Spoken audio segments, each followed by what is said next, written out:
বর্তমান সময়ে আপনার ভালো মানুষের মূল্য বোঝবার মতো ভালো মানুষের সংখ্যা প্রায় হাতে গোনা। একদমই। খুব সুন্দর একটি শিক্ষণীয় গল্প অবশ্যই শুনলেন। রাত তখন বেশ অনেকটা। একজন দোকানি তার দোকান বন্ধ করার প্রস্তুতি নিচ্ছিলেন। ঠিক সেই মুহূর্তে একটি কুকুর দোকানের গেটের সামনে এসে দাঁড়ালো। দোকানি অবাক হলেন। কুকুরটির মুখে একটি চিরকুট এবং কিছু টাকা। দোকানি চিরকুটটি খুলতেই দেখলেন সেখানে বেশ কিছু প্রয়োজনীয় সামগ্রীর নাম, যেগুলি তার দোকানেই আছে।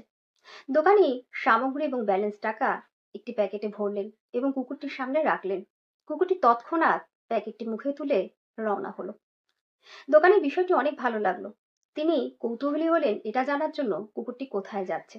তিনি দ্রুত দোকান বন্ধ করলেন এবং কুকুরটির পিছু নিলেন।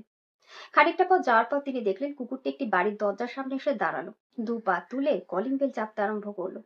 বেশ কয়েকবার বেল চাপার পর বাড়ির মালিক দরজা খুললেন। তার হাতে একটি লাঠি। তিনি এই লাঠিটি দিয়ে কুকুরটিকে বেধড়ক মারতে লাগলেন। দূর থেকে দোকানি এটা দেখে তার ভীষণই খারাপ লাগলো। তিনি ছুটে এসে বাড়ির মালিককে থামালেন। বললেন, এত সুন্দর প্রশিক্ষিত বিশ্বস্ত বুদ্ধিমান কুকুরটিকে কেন আপনি এইভাবে মারছেন? বাড়ির মালিক বললেন, কিসের বুদ্ধিমান? ও যখন এত রাতে বাড়ি থেকে বের হবে ঠিকই করেছিল, তখন কেন সাথে করে চাবি নিয়ে যায়নি? খামোখা আমার ভালো ঘুম নষ্ট হলো। হ্যাঁ বন্ধুরা, একদমই।